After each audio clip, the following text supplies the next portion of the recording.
આવેલ બોદાનાનેસ અને કદમગીરી ગામની બાજુમાં સુંદર પર્વતમાળા આવેલી છે। આ પર્વતમાળામાં કોળાંબા નામનો એક ખૂબ જ સુંદર ડુંગર આવેલો છે।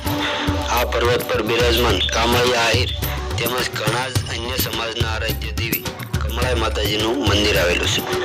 કહેવાય છે કે આ સ્થળ પર વર્ષો પહેલા પશ્ચિમ મહાસાગર લહેરાતો હતો, જ્યાં સમુદ્ર મંથન કરવામાં આવ્યું હતું। આ તે જગ્યા છે કે જ્યાં મહાલક્ષ્મીનો પ્રાદુર્ભાવ સૌપ્રથમ આ સ્થળ પર થયો હતો, જેનો ઉલ્લેખ પારાંબા વિલાસ નામના પુસ્તકમાં પણ જોવા મળે છે। આ દેવી કદમવાસીની કમલાસના છે। દેવી પુરાણ મુજબ તેનું સ્થાન શેત્રુંજી નદી કાંઠે કદમગીરી ઉપર ગણાય છે। આ સિવાય અહીં જૈન મંદિરો પણ આવેલા છે।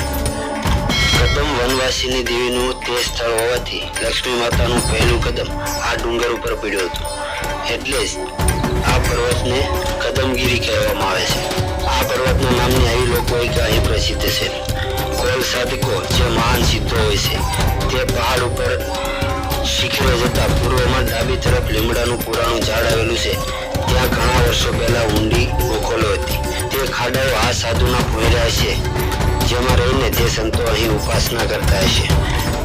તેમજ અહીં માતંગ ઋષિની ગુફા પણ આવેલી છે, જેમાં માતંગ ઋષિ તપ કરતા હોય એવું અનુમાન લગાવી શકાય છે। અહીં આ દેવીની મૂર્તિ નથી, પરંતુ ટોચ ઉપર પશ્ચિમે આંબલીના ઝાડ નીચે પથ્થર પર ત્રિશુલની આકૃતિમાં માતાજીની પૂજા કરવામાં આવે છે।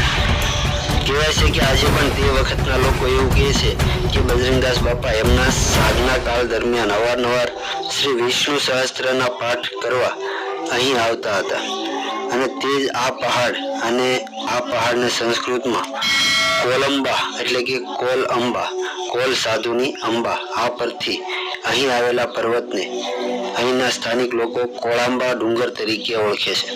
તેમજ આ ડુંગર પર બિરાજમાન દેવીને કમળા ભવાની એટલે કે કમળાઈમાં તરીકે પણ ઓળખવામાં આવે છે, અને તન મન અને ધનથી તેમના સેવકો માતાજીની સેવા પૂજા કરે છે। આ સિવાય શ્રીમદ ભાગવતની કથામાં વેદવ્યાસના કહેવા મુજબ 8મા સ્કંદના 8મા અધ્યાયના 7 થી 10ના શ્લોકમાં સમુદ્ર મંથનની વાત કરવામાં આવી છે, જેમાં દેવ અને દાનવ વચ્ચે મંત્રણા કરી સમુદ્ર મંથન કરી અમૃત મેળવવાની યોજના તૈયાર કરવામાં આવી હતી, જેમાં અનુક્રમે 14 રત્નો અને મહાલક્ષ્મી નીકળે છે। દેવી ભાગવતની કથા પ્રમાણે શક્તિના 9મા અવતાર તરીકે મહાલક્ષ્મીમાં સમુદ્રમાંથી ઉત્પન્ન થયા હતા। આ દેવીએ વિષ્ણુની અર્ધાંગના બનવા માટે ફાગણ સુદ 14ના દિવસે અગ્નિ જ્યોતમાં પોતાનું પરિવર્તન કરવા માટે અગ્નિ સ્નાન કર્યું હતું, તેથી તે દિવસની યાદી કમળા ઉતાસણી તરીકે આખા ભારતમાં પ્રખ્યાત છે। આ કમળા દેવીના દેહ વિલય પછી તે સમુદ્રમાંથી લક્ષ્મી સ્વરૂપે ઉત્પન્ન થયા હતા, તેથી તે લક્ષ્મી દેવી ગણાય છે, અને કમળા દેવીનો સ્વેચ્છાથી નવો અવતાર થયો તેને જ લક્ષ્મી માતા ગણવામાં આવે છે।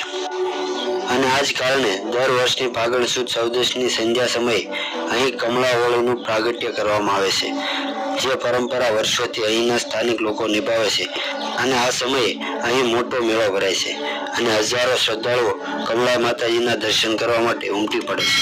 તેમજ ડુંગરની ઉપર માતાજીની હોળી પ્રગટાવવામાં આવતી હોવાથી 40 થી 50 કિલોમીટર દૂર સુધી પણ કમળા હોળીના દર્શન કરી શકાય છે, અને લાખો લોકો આ દર્શન કરીને ધન્ય બનતા હોય છે।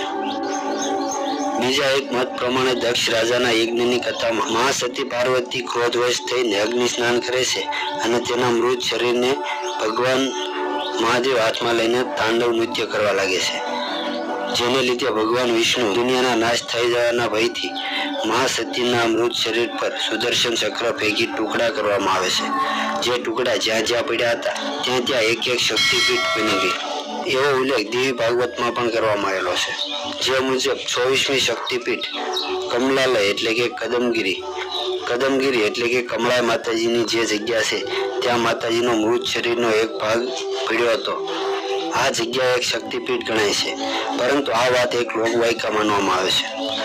મિત્રો, આ સ્થળ વિશે જો વાત કરવામાં આવે તો અહીં તમને સ્વર્ગની અનુભૂતિ થશે, કારણ કે આ પર્વત પરથી ચારે બાજુ તમને લીલુંછમ જંગલ તેમજ શેત્રુંજય પર્વત અને શેત્રુંજય ડેમનો અદ્ભુત નજારો જોવા મળશે।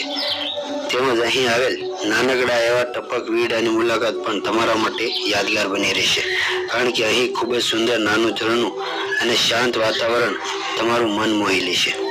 આ સિવાય મિત્રો આજુબાજુના સ્થળની વાત કરીએ તો બગદાણા 10 કિલોમીટર, હસ્તગીરી પર્વત 40 કિલોમીટર, પાલીતાણા 30 કિલોમીટર જેવા અન્ય ફરવાલાયક સ્થળો આવેલા છે, જે આ સ્થળ સાથે ખૂબ જ નજીકથી જોડાયેલા છે। તો મિત્રો આવી જ રીતે કુદરતી સૌંદર્ય તમને અહીં ખેંચી લાવશે। મિત્રો આ પવિત્ર સ્થળની મુલાકાત તમે ક્યારે લેવાના છો તે અમને કમેન્ટમાં જણાવો અને સાથે જ આ વિડીયો તમારા મિત્રોને શેર કરો, લાઈક કરો અને